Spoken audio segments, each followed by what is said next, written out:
Je remercie chaleureusement les laboratoires Boehringer Ingelheim de leur soutien permettant cette rencontre virtuelle.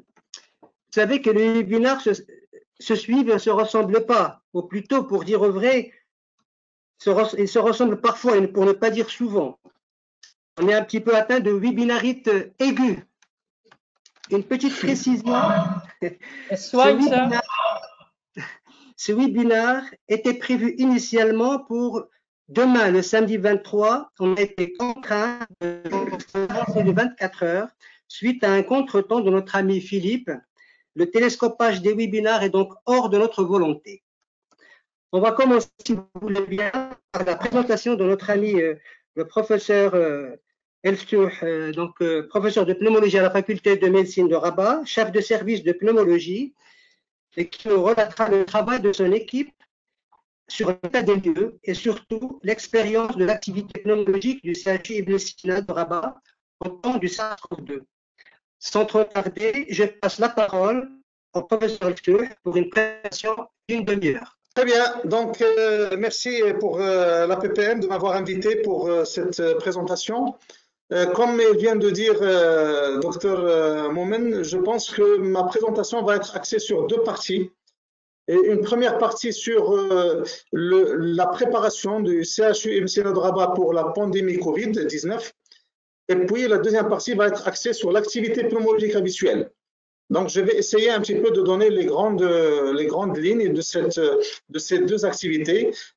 Comme vous le savez, on ne peut pas faire les détails des détails au moment de la pandémie, mais c'est juste uniquement les grandes lignes de ces deux activités. Alors, comme vous savez, la région de Rabat, elle comporte 7 provinces, comme vous voyez. Et puis, il n'y a pas que le CHU qui s'est préparé. Il y a plusieurs hôpitaux provinciaux, donc Khmissat, Khnitra, Sidi Qasim, Sidi Slimane, Rabat, Timara, Salé, l'hôpital militaire. Et puis le CHU Ibn Sina qui draine la région sur le plan médical. Il s'est préparé avec 4 hôpitaux. L'hôpital Ibn Sina pour les adultes, l'Institut national d'oncologie pour les adultes, l'hôpital d'enfants pour les enfants et la maternité suicide pour la femme enceinte et le nouveau-né. Alors, je précise que l'hôpital d'enfants, il prend tous les enfants Covid positifs de la région et la maternité suicide, elle prend toutes les femmes enceintes et les nouveau-nés Covid positifs de la région. À savoir qu'on a 4 laboratoires de référence actuellement qui font le diagnostic virologique. Alors, cette diapositive va vous montrer comment on s'est préparé concernant cette pandémie. Alors, il fallait scinder l'hôpital en 2. Premièrement, il faut faire un pavillon Covid-19 à part et puis un pavillon pour l'activité restante de l'hôpital. Alors, pour vous rappeler que l'hôpital Ibn Sina, il comporte 1200 lits en temps normal et il y a 35 services cliniques et médico-techniques. Donc, on a pris le sous-sol et le rez-de-chaussée et on l'a aménagé pour pavillon Covid. Et puis, tout le reste, les services se sont délocalisés vers les étages. Alors, je vais expliquer cette diapo. Alors, premièrement, on a aménagé tout un secteur de réanimation Covid. Premièrement, 2 unités comportant 34 lits et 34 lits à pression négative. C'est important. Alors, on a aménagé en parallèle de ces 2 services de réanimation, ces 2 unités de soins intensifs. Chacune, les 2 34 lits. Donc, au total, on a 34 lits de réanimation à pression négative. Et là, 34 lits d'unités de soins intensifs. Et puis, à côté, il y a les unités de Covid pour l'hospitalisation et pour l'isolement des patients stables. Et là, vous avez un accès spécial ambulance Covid et là, accès personnel avec bien sûr tout ce qu'il faut à l'intérieur. Alors, donc, pour aménager cela, l'hôpital a pris une décision d'arrêter les activités froides, à savoir les consultations programmées ont été arrêtées et tout ce qui est acte programmé qui peut être différé ou bien une chirurgie programmée qui peut être différée, on a reporté. Alors, pour équiper sur le plan personnel ces unités, alors pour vous dire que la réanimation, l'hôpital Ibn Sina, sa mission a été de prendre en charge les cas. Et l'hôpital Ibn Sina, il pourrait prendre jusqu'à 80 malades de réanimation. Donc, on a de quoi faire fonctionner 80 lits de réanimation. Bien sûr, les 50 lits que je vous ai dit tout à l'heure, plus 30 lits existants déjà de réanimation, ça fait 80 lits. Alors, concernant le personnel ressources humaines, donc pour les ressources humaines, on a scindé deux grandes, je dirais, catégories de personnel qui étaient impliqués. Alors, donc, comme j'ai dit, il y a une équipe dédiée au Covid et une équipe à l'activité non-Covid. Et le roulement, il se fait selon les décisions de chaque chef de service. Alors là aussi, il faut mentionner que le CHU s'est préparé pour les moyens d'équipement. Vous savez que les contaminations à l'étranger, c'est parce qu'il n'y avait pas une préparation adéquate concernant les moyens de protection. Et puis la vague est venue et les gens étaient pris d'assaut. Par contre, au CHU là, on a de quoi travailler. Je vais juste vous donner l'exemple des masques FFP2. On avait au départ un stock de 170 000 masques FFP2 disponibles. Et comme vous le dites, il y a tout ce qu'il faut concernant les éléments de protection des biens pour le personnel. Donc, tout le personnel dans le secteur Covid, depuis l'infirmerie d'urgence jusqu'au service, tout le monde est équipé avec les moyens de protection personnelle. Autre chose qui nous a pris un petit peu du temps et du travail, c'est le système d'information. Vous savez que nous, on a un système d'information au CHU, on a un dossier informatisé, on a le bilan biologique qu'on reçoit sur Intranet, on a le système PAX qu'on reçoit les images du scanner et la radio sur l'ordinateur dans le bureau ou dans la salle de consultation. Eh bien, il fallait faire une gymnastique pour un petit peu reparamétrer les unités, donner des codes d'accès aux médecins et bien sûr assurer une traçabilité importante.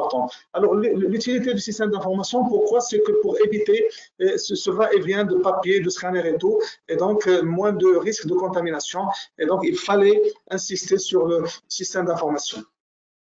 Alors, si je récapitule, au niveau des urgences, on avait un circuit propre Covid pour les patients stables et une salle de déchocage propre Covid-19. C'est-à-dire, lorsqu'on veut intuber un patient Covid-19, il y a une salle propre Covid-19 avec tous les moyens qu'il faut, avec toutes les précautions qu'il faut. On a installé une salle à pression négative aux urgences. Et là, c'est une salle qui est dédiée, par exemple, aux soins, une crise d'asthme sévère, Covid, si on veut faire une nébulisation, il y a une salle à pression négative aux urgences. Et puis, on a laissé le circuit habituel des urgences médico-chirurgicales, la salle de déstockage habituelle et la salle des asthmatiques habituelle. Donc ça, tout ce qui est habituel à l'hôpital, c'est un autre circuit. Et puis, on a dédié tout un service de radiologie au Covid, TDM, l'écho, et on a laissé un autre service de radiologie centrale pour travailler avec les autres équipes non Covid.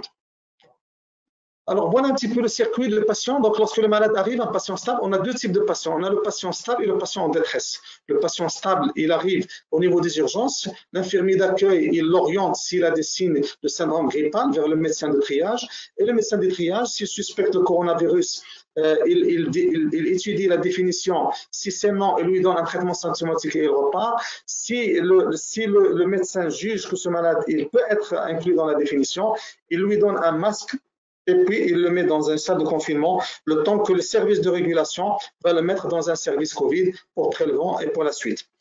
Alors, pour les patients en détresse respiratoire, là, c'est un autre circuit. Le patient, il arrive au niveau du médecin de triage. Le médecin de triage, il lui place le masque et normalement, ce malade, il lui faut une assistance cardio-respiratoire. Donc, cette assistance cardio-respiratoire, on l'a fait dans la salle de déstockage proprement dite Covid. Et c'est là où soit il obéit à la définition, soit il n'obéit pas à la définition, le malade va être transféré dans un service de réanimation non Covid. S'il obéit à la définition, à ce moment-là, il va être pris en charge dans une réanimation Covid. Et c'est là où on va faire le prélèvement et on va faire le suivi thérapeutique. Le circuit de prélèvement, lui aussi, donc le service clinique prescripteur, et on faisait le prélèvement nasopharyngé, oropharyngé, c'est le prélèvement qu'on a fait, et puis le prélèvement et le résultat, il est donné par l'intranet, par le laboratoire central de virologie. Donc, on a le laboratoire central de virologie au CHU qui fait l'étude de prélèvement. Alors, concernant la prise en charge, vous savez qu'il y a des protocoles de prise en charge. Donc, on suit le protocole de prise en charge qui vient d'être changé avant-hier, le 20 mai, c'est le dernier. Et puis, on suit l'hôpital d'enfants, il suit le protocole de prise en charge des enfants. Et la femme enceinte, la maternité, suit le protocole de prise en charge de la femme enceinte. Donc, on suit les protocoles du ministère de la Santé publique. Alors, j'arrive aux unités Covid en chiffres dans l'hôpital, Ibn Sina. Alors, vous voyez qu'on a fait 729 cas suspects, et parmi 729 cas suspects, 95 positifs. Donc, 634 de négatifs, et on avait 2 décès depuis le début de la pandémie. Donc, 729 négatifs suspects, 95 positifs et 634 négatifs avec 2 décès. Alors, sur le plan radiologique, sur le plan TDM, on a réalisé 462 TDM thoraciques et 342 radios thoraciques. Bon, parfois, on demande la radio, parfois, on demande la TDM, ça dépend de l'état du patient, de l'état clinique. Alors, la tranche d'âge, vous savez que la tranche d'âge, nous avons la tranche d'âge qui va du 25 à 65 ans qui est la prédominante. On a peu de malades à plus de 65 ans et on a très peu de malades moins de 25 ans. Alors, concernant les comorbidités, on a plutôt le diabète et l'hypertension artérielle. On a un cas de tuberculose, je vais revenir par la suite. Alors, si on prend cette série chinoise, la mortalité, le facteur de risque, c'est l'âge, par exemple, au-delà de 70 ans, et le facteur de risque aussi, le décès, c'est la pathologie cardiovasculaire et le diabète. Donc, heureusement, nous, on n'a pas cette tranche d'âge, et puis, par contre, on a l'âge et le diabète, mais on n'a pas la pathologie cardiaque autre que le diabète, autre que le diabète. Alors, concernant les symptômes, le profil de la patient, vous voyez que les patients asymptomatiques sont prédominants, 40% sont asymptomatiques. Le reste, c'est soit de la fièvre, soit des symptômes respiratoires, de gorge, des gènes respiratoires, petite dyspnée, soit une anosmie, soit des signes digestifs. Alors, sur le plan biologique, les perturbations biologiques, c'est vrai qu'on avait une CRP élevée dans 70% des cas, l'hyperphénémie 2, la lymphopénie un peu moins, et le bilan hypertrophique aussi. La TT thoracique était anormale dans 60% des cas, lorsqu'on a fait la TT thoracique, elle est normale dans 40% des cas, on va revenir donc 25% de condensation sur le scanner. Alors, le profil évolutif, avec le protocole de traitement, on a eu l'amélioration clinique, la pyrexie, la régression des symptômes entre le 3e et 8e jour. Mais ce qu'on a eu comme difficulté, c'est le PCR de contrôle, la négativation. Alors, la première négativation, généralement, c'est H9. Et puis la positivité, elle reste jusqu'à J35. Alors, on s'est confronté à ce problème parce qu'on s'est dit, est-ce que le malade doit sortir ou il reste? Alors, les premières publications auparavant, ils n'ont pas tranché, mais dernièrement, il y a eu des publications dans lesquelles on a fait devant ces PCR qui restent positifs, on a fait la culture et on a trouvé que les cultures sont négatives.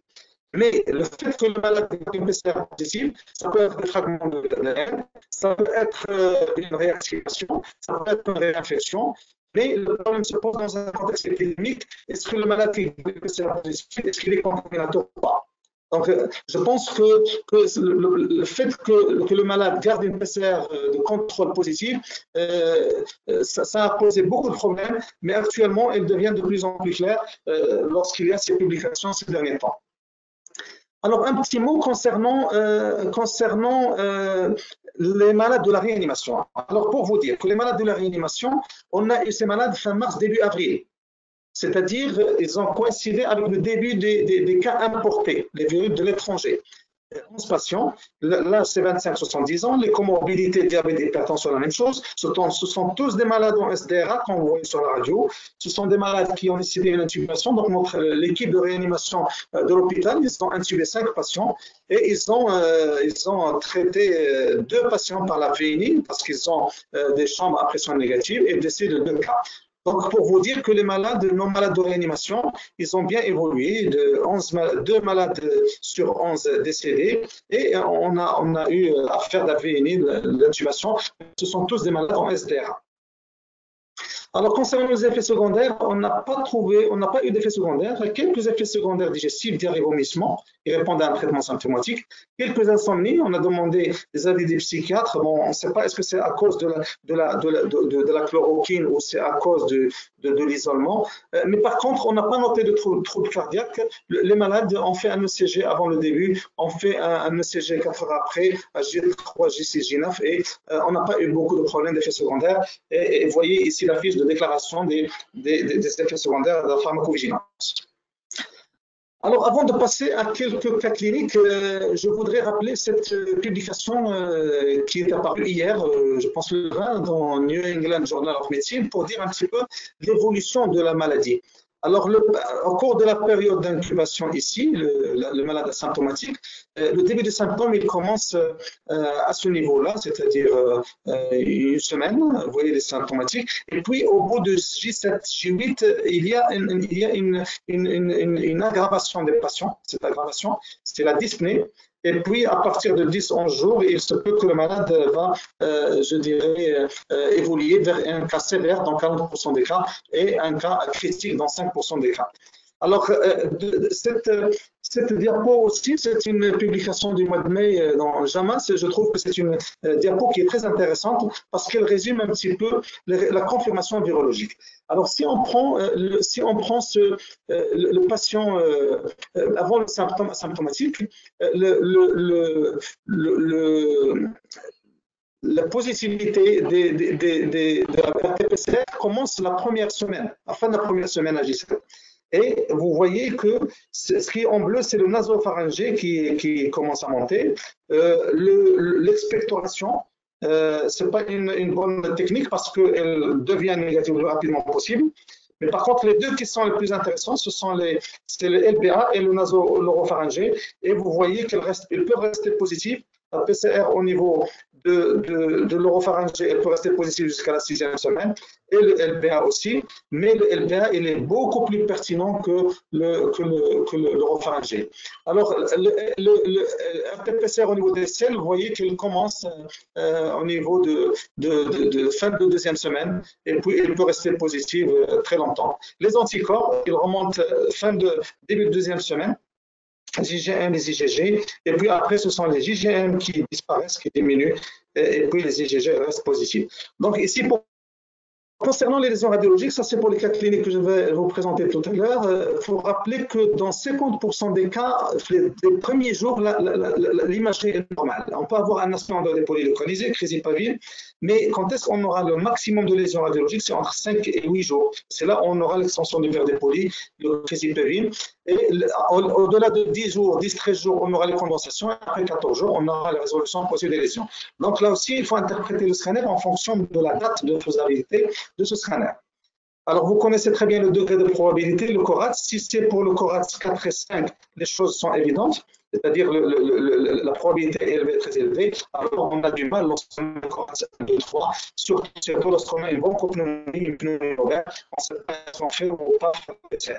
Je vais vous montrer des exemples. Alors, concernant la question de la TDM thoracique systématique, chez les patients asymptomatiques, pas de TDM thoracique de dépistage. Mais par contre, on fait la TDM pour des patients qui étaient confirmés avec cytochromité et ou comorbidité. On fait, lorsque la PCR est disponible ou des réponses élevées, on fait la TDM lorsque un patient Covid positif, il se complique, et on fait lorsqu'il est négatif, il se présente avec des taux fonctionnels et ou une position. C'est ça un petit peu grosso modo. Alors, je vous présente le tuberculose. Alors, ce patient de 26 ans, il n'a pas de comorbidité. Il s'est présenté à une fièvre hémoptysique abondante, céphalémie de gorge. Vous voyez, il a des signes en faveur du Covid et il a aussi l'hémoptysie, parce que l'hémoptysie du Covid est signalée. Alors, la TDM thoracique, comme vous voyez, on a un aspect de bronchopneumonie, un aspect de verre dépoli ici, de bronchopneumonie. Alors là, on a fait les deux, parce que le malade, il a des signes en faveur du et traitement. Donc, BK protecteur, point d'interrogation. Deuxième cas clinique, c'est de l'asthme. On a une patiente asthmatique Covid positive, patiente de 48 ans, asthmatique palier 1, on arrêt de corticothérapie inhalée. À l'occasion d'un contact positif, on lui a fait une PCR qu'on a trouvée positive. Elle était asymptomatique. À J8, elle a présenté une gêne respiratoire avec des calcifiants. Donc, comme je vous ai dit, lorsqu'il y a une aggravation, on fait automatiquement un scanner thoracique qui s'est révélé normal.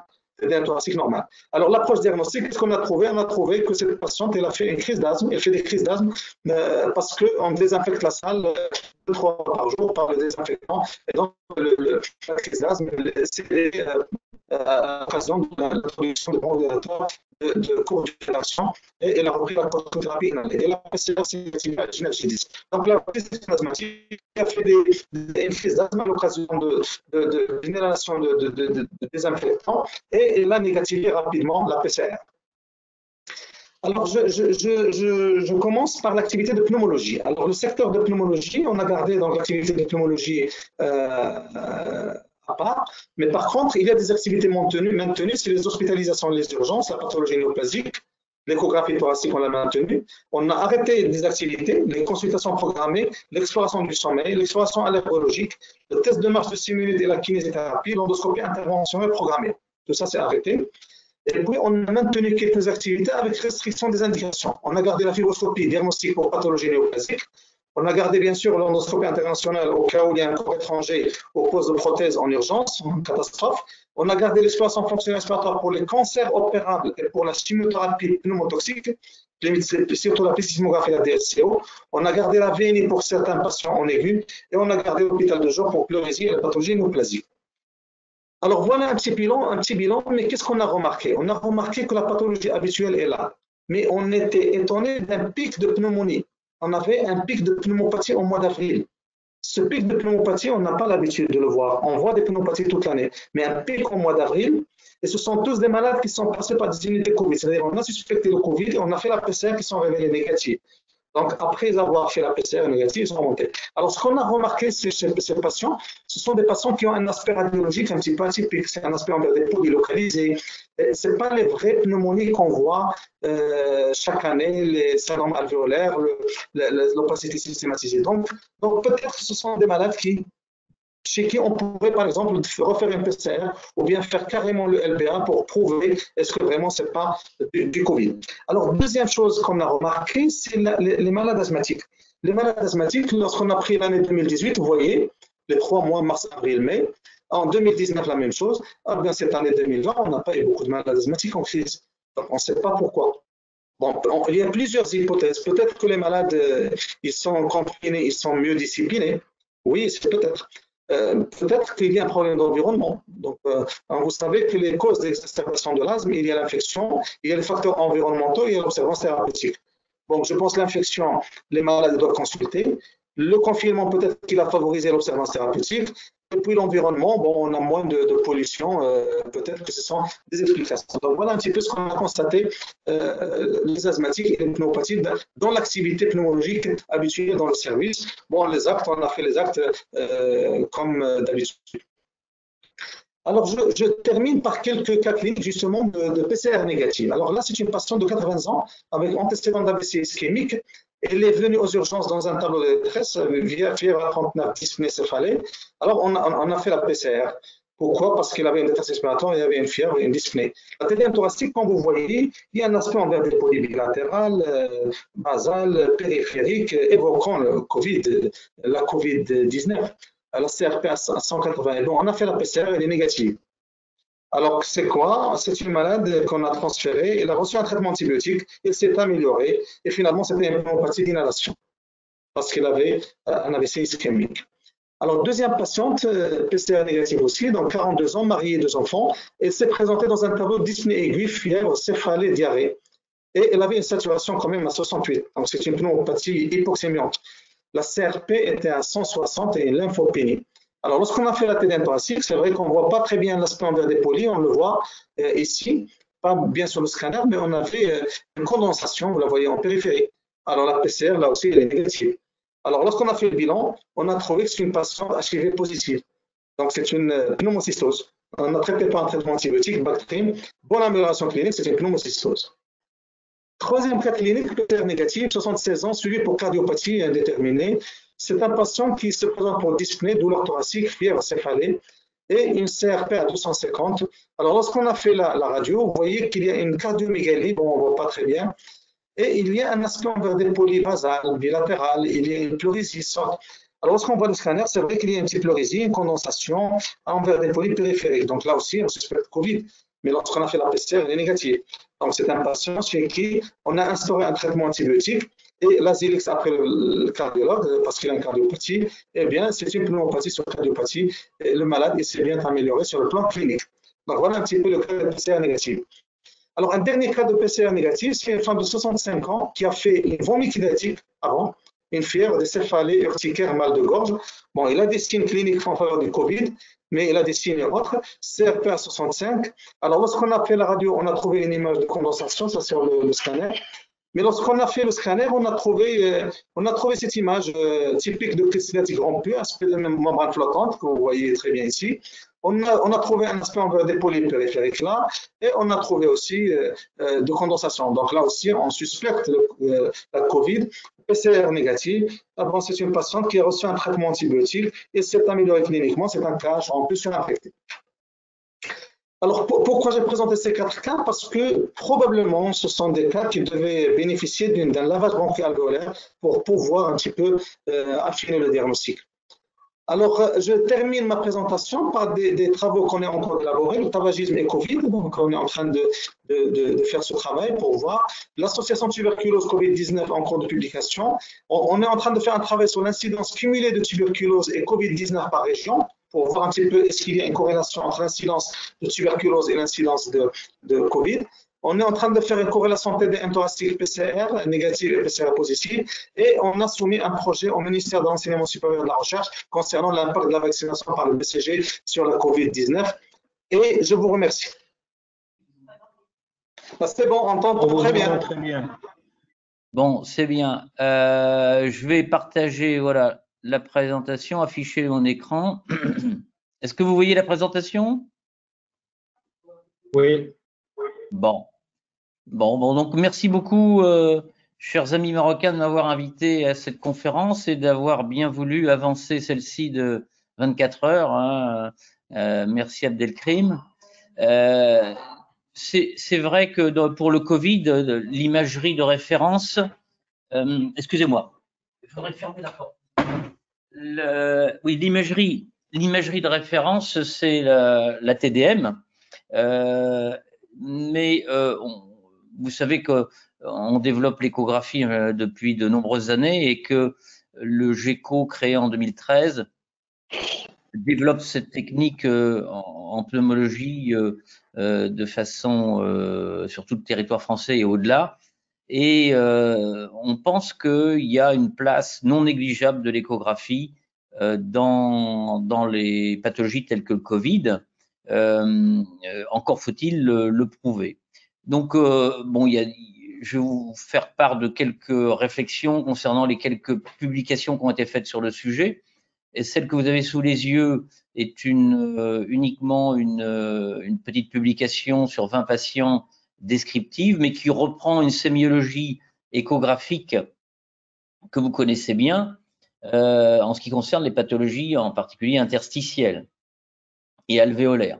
Donc la ligne pleurale dans ces pathologies a été décrite comme, dans le Covid-19, a été décrite comme épaissie, irrégulière, avec de nombreuses interruptions de la surface pulmonaire. Vous savez qu'une surface pulmonaire normale, elle est fine, et il n'y a pas plus de 3 interruptions inférieures à 1 mm par champ, alors que là, les interruptions sont supérieures à 3 par champ et dépassent souvent le millimètre. Il y a plus de lignes B. Hein, ces lignes B sont des lignes hyperéchogènes qui partent de la surface pulmonaire et qui traversent la totalité du champ échographique. Il semblerait d'ailleurs que ces lignes B soient plus précoces que la TDM pour ces auteurs. Et donc, vous savez que les lignes B sont physiologiques, mais à condition de ne pas dépasser 3 par champ. Et en l'occurrence, là, souvent, elles dépassent 3 par champ et elles peuvent même être confluentes avec un aspect de tempête de neige qui semble être d'ailleurs corroboré sur le plan TDM à du verre dépoli. Et puis enfin, il peut y avoir également donc une pathologie de type interstitiel, mais aussi une pathologie pulmonaire de type alvéolaire sous forme de sous-pleural, de petits foyers de condensation sous-pleurale localisés, superficiels, faisant moins de 2 cm de profondeur, et jusqu'à la véritable pneumonie qui peut être, bien sûr, dans le Covid, vous savez, multifocale. Rarement peuvent être également associés un épanchement pleural, qui est rare, mais qui a été décrit comme étant riche en Covid. On peut trouver pas mal de virus dans ces épanchements pleuraux, donc prudence quand on fait les prélèvements. Et puis enfin, il est également intéressant d'évaluer l'amplitude diaphragmatique en particulier en milieu de réanimation. Vous savez que dès qu'on intube et ventile un patient, le diaphragme est vite défaillant, et en tous les cas, c'est un élément, vous savez, à prendre en compte dans le sevrage des patients ventilés, puisque c'est un élément prédictif du sevrage réussi.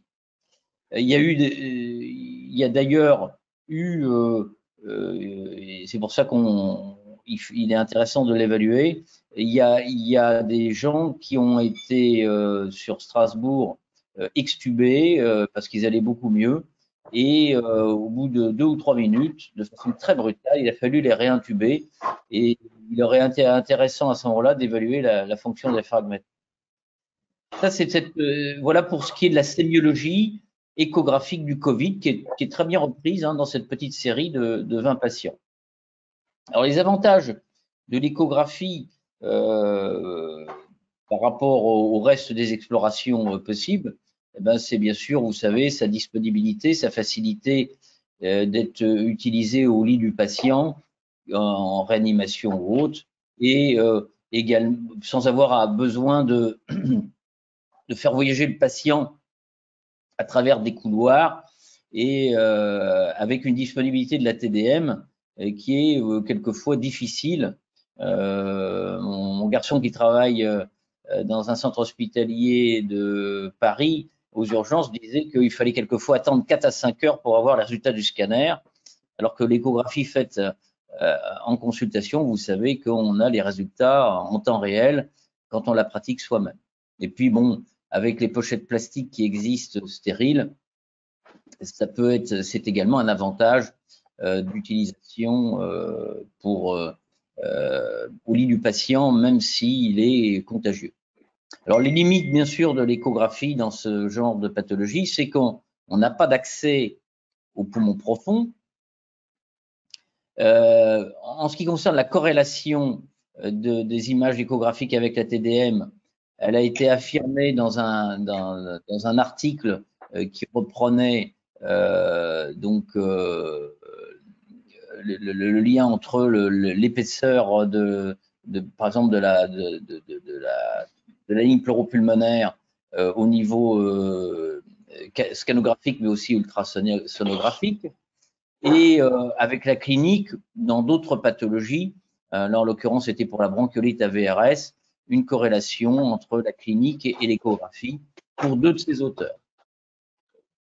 Alors, il y a eu un autre papier qui était plutôt destiné aux réanimateurs, où on déterminait 7 zones d'études échographiques, et sur ces 7 zones, on appliquait un score que vous voyez ici, donc 0 poumon normal, avec une ligne pleuropulmonaire fine, régulière, et les lignes A qui sont des lignes artéfactielles, vous savez, de lignes qui reproduisent de la superficie vers la profondeur de façon équidistante la ligne pleuropulmonaire. Le score 1, c'était plus de 3 lignes B par champ. Score 2, là, il y avait une rupture de la ligne pleuropulmonaire avec des condensations sous-pleurales, donc ces zones qui sont hypo ou anéchogènes sous-pleurales, faisant moins de 2 cm de profondeur. Et enfin, le score 3, c'était les lignes B qui étaient côte à côte sur tout le champ pulmonaire, avec un aspect de tempête de neige qui correspond, comme je vous l'ai dit, en TDM, a priori au verre dépoli. Et même au-delà, vous voyez un véritable syndrome alvéolaire avec toute la sémiologie, c'est-à-dire la disparition ou l'interruption de la ligne pleuropulmonaire, un aspect très, très hétérogène associant des lignes hyperéchogènes avec compte d'ombre impur pour les bronchogrammes aériques, les zones anéchogènes au sein d'une bronche et bronchogrammes hydriques qui sont pathognomoniques, et puis les limites irrégulières en marge d'escalier de ces syndromes alvéolaires, avec une trop belle image postérieure. On a lancé en France une étude prospective, justement, une étude de cohorte sur une bonne centaine de patients pour décrire la sémiologie. Donc reprendre un peu la sémiologie qui avait été décrite par les Chinois sur les 20 patients, hein, que vous avez vu juste avant. Et puis aussi voir si on pouvait prédire, avoir des facteurs pronostiques de l'évolution dans le Covid. Tout ça, bien sûr, couplé avec l'élément de référence, donc la TDM. Donc, on prend bien sûr la sémiologie clinique des patients. Et puis, comme on peut répéter cet examen de façon très facile, on juge aussi de l'évolution clinique du patient. Seuls les patients Covid plus en PCR sont retenus. En ce qui concerne la sonde utilisée, idéalement, c'est une sonde linéaire à haute fréquence, mais on voit que dans les quelques papiers qui sont sortis, les gens utilisent la sonde qu'ils ont à leur disposition. Ça peut être une basse fréquence en barrette courbe, mais bon, vous savez que normalement, pour tout ce qui est études superficielles du parenchyme pulmonaire, il vaut mieux utiliser des hautes fréquences. Donc, on enregistre ça sur une boucle de 6 secondes et avec des critères qui vont de 1 à 8 pour chaque zone étudiée. Donc, 1, c'est normal. 2, c'est normal avec de nombreuses lignes A. Pourquoi on a fait ça? C'est parce qu'il y a un papier qui sortait qui estimait que l'apparition de nombreuses lignes A chez un patient qui était Covid semblait être un élément intéressant pour juger de sa guérison. On verra ce que ça donne, hein. Il n'y a pas de certitude à ce niveau-là. Donc, le résultat 3 correspondait à ligne pleuropulmonaire fragmentée, épaissie ou feuilletée. Le critère 4, c'est un syndrome interstitiel avec plus de 3 lignes B. Là, en 5, on est avec des lignes B confluentes avec un aspect en tempête de neige. En 6, c'est un syndrome alvéolaire sous-pleural de moins de 2 cm. Après, c'est la véritable pneumopathie avec un syndrome alvéolaire franc de plus de 2 cm. Et on note s'il y a ou non pleurésie. Et bien sûr, on l'évalue, cette quantité. Et on fait ça sur 4 zones, une antérieure, une axillaire moyenne et 2 postérieures. On fait bien sûr à chaque fois une étude du diaphragme. Voilà un petit peu les comptes rendus qu'on propose. Donc, on n'a pas bien sûr encore les résultats. Je crois qu'à ce jour, il doit y avoir quand même 80 patients qui ont été inclus. Pour ce que j'ai vu de quelques confrontations d'images TDM et échographiques, c'est que ça paraît quand même très prometteur, car il semble y avoir une corrélation quand même assez franche entre les images scanographiques et les images échographiques. Cette publication toute récente va dans ce sens-là. Vous voyez, c'est un volume de patients qui est beaucoup plus conséquent que l'étude chinoise et qui a été faite dans 3 centres d'urgence en France et où on compare échographie à TDM avec, là on étudie 2 zones antérieures, 2 zones postérieures avec un score de 0 à 3. 0, c'est 3 lignes B maximum. 1, c'est-à-dire normal, 0. 1, c'est 4 à 8 lignes.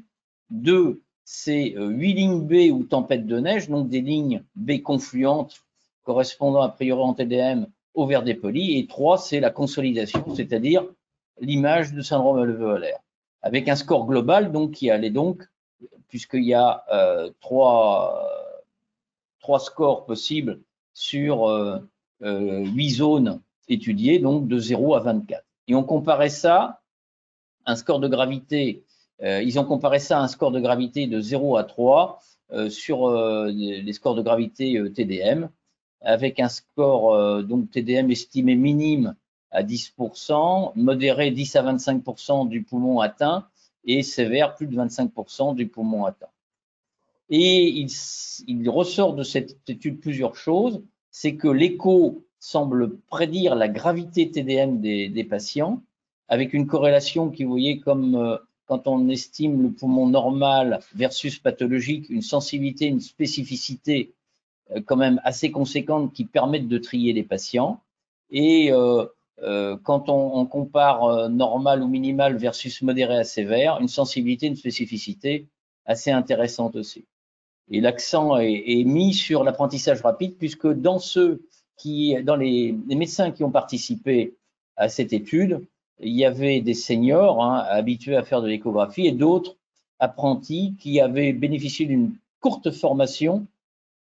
Et ça, on le sait, l'échographie a une courbe d'apprentissage, l'échographie thoracique, j'entends, ne trompons pas, l'échographie thoracique, ça prend vite. On a plusieurs papiers qui montrent que l'échographie nécessite grosso modo 25 à 30 examens normaux pour pouvoir se lancer de façon fiable dans l'échographie, ce qui n'est pas du tout le cas, bien sûr, dans l'échographie cardiaque, où le seuil d'apprentissage semble être autour des 200 échographies. Bon, l'asepsie, elle est facile en échographie, puisqu'il suffit de mettre une capote stérile. Après, bon, il y a des dispositions pour stériliser la sonde d'échographie qui sont bien validées et que vous avez là ici. Voilà, donc il y a des questions qui ne sont pas tout à fait résolues, comme l'aide au tri des patients. Vous avez vu que là, il y a un papier qui montre, que je vous ai montré, qui montre que ça semble être quand même très intéressant pour trier les patients. C'est une publication sur une centaine de patients. On verra ce que donne l'étude menée par le GECO. Et puis, il semblerait qu'il y ait une corrélation TDM qui semble acquise pour les auteurs du papier que je vous ai montré et qui semble promise dans l'étude qui est lancée par le GECO. Après, est-ce que l'écho va prédire l'évolution? Est-ce qu'elle va être capable, devant des images, de dire c'est un Covid? Ça me paraît beaucoup moins certain. Est-ce qu'il y a des signes spécifiques du Covid? On le verra en particulier pour les lignes A.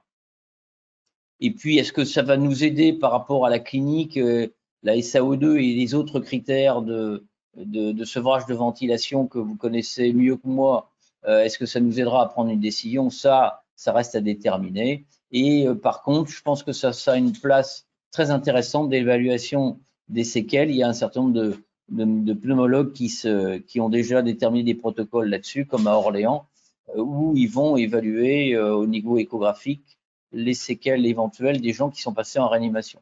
Voilà, j'ai terminé ma petite présentation. Je suis à votre disposition pour les questions. Il reste 10 minutes quand vous voulez. Et je vous passe la parole en vous remerciant de votre attention.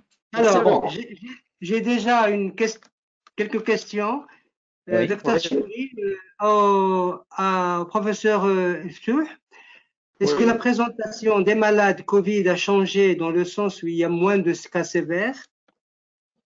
Donc, je te remercie déjà pour le tour d'horizon de l'activité pneumologique du CHU de Rabat. Alors, qu'est-ce que tu réponds pour cette question?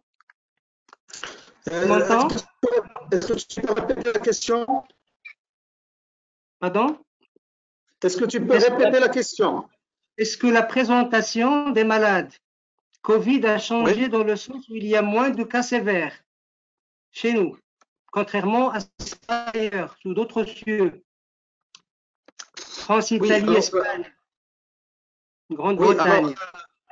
Alors, ce qu'on a, comme j'ai dit, le Maroc s'est préparé dans un premier temps dans les mêmes conditions que les autres pays, c'est-à-dire lorsqu'on voyait l'Espagne et l'Italie, ils ont des décès par centaines et par milliers par jour, on s'est préparé de la même façon. Ah oui, d'accord. Oui.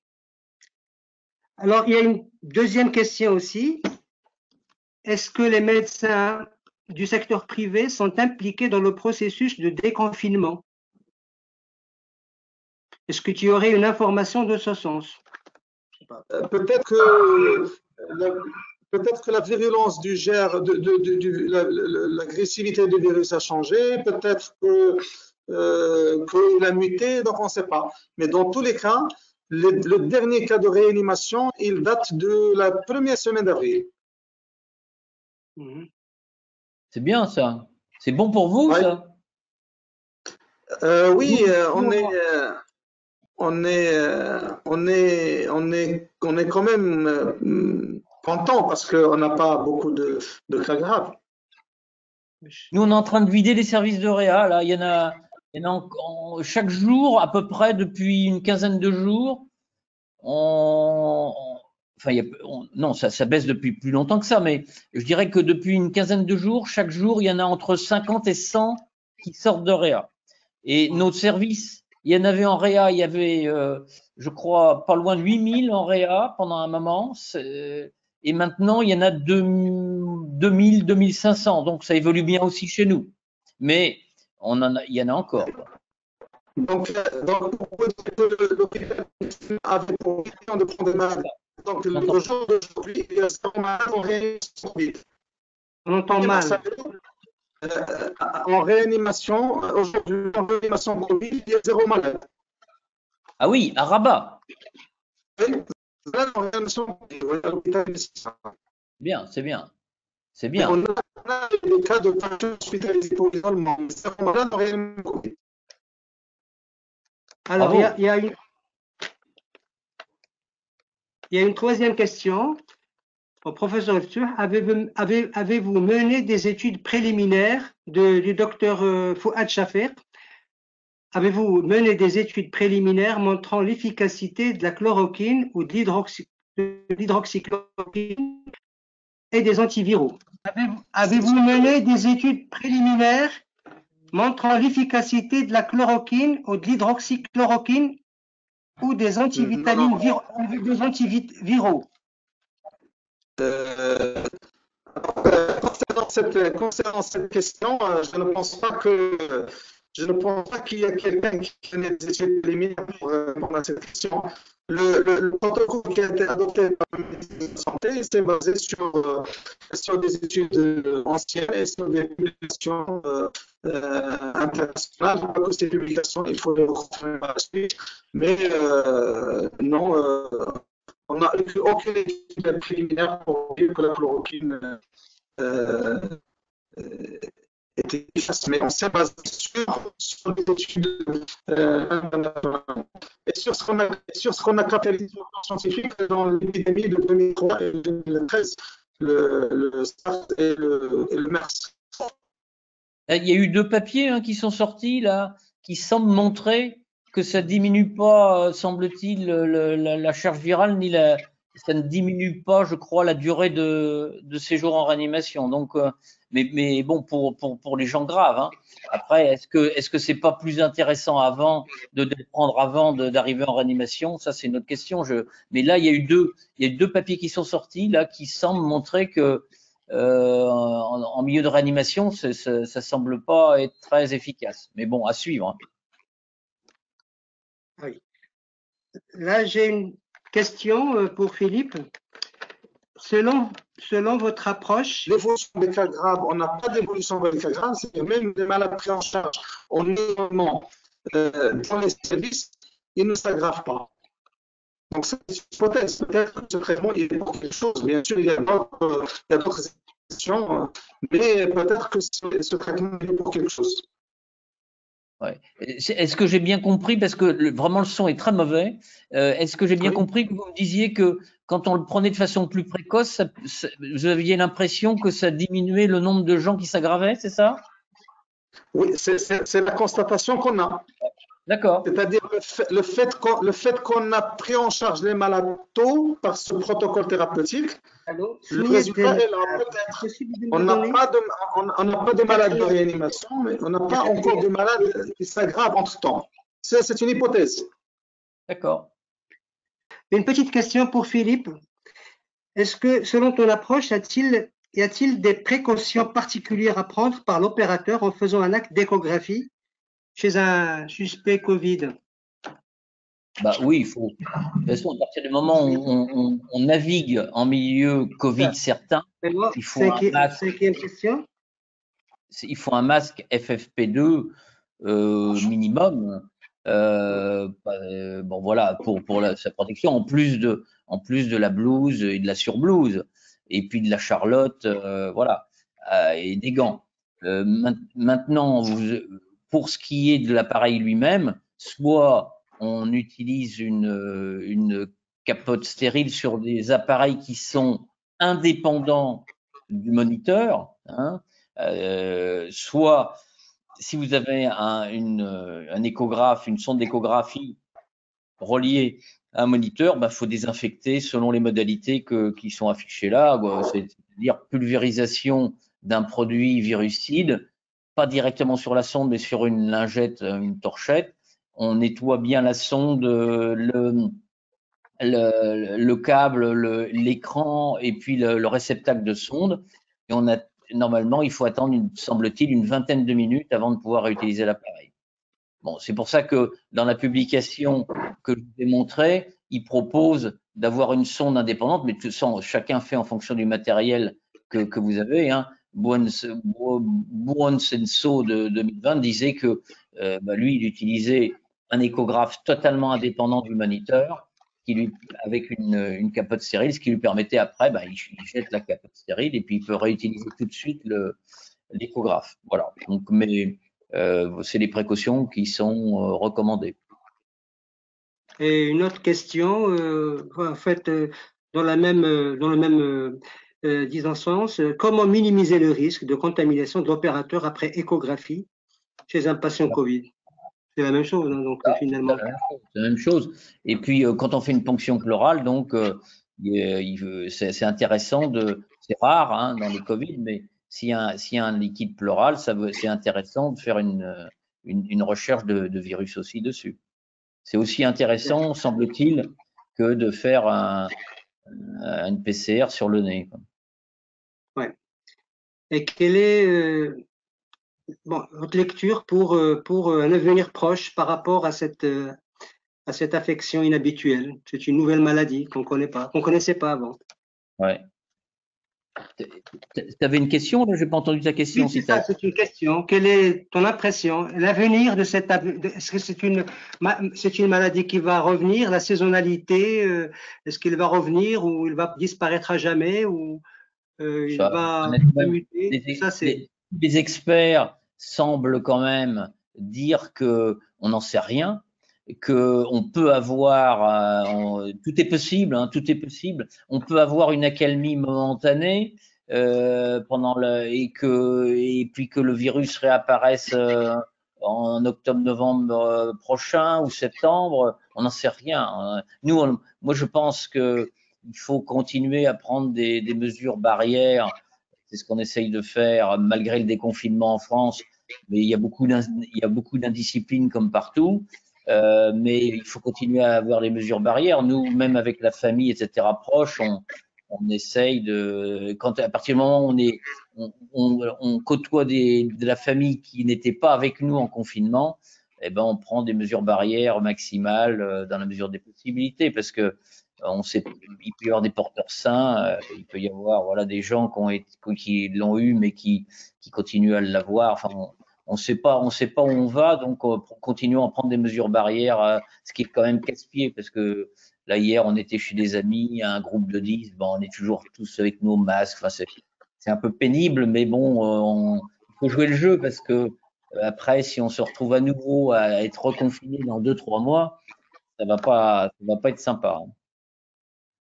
Mais c'est vrai que ça crée une barrière, quoi. C'est des mesures barrières, mais elles ont bien le nom de barrière, et c'est vrai que par rapport à un webinaire, on peut. Bon, alors évidemment, on n'a pas la chaleur de se rencontrer en live, mais au moins on n'a pas nos masques, quoi.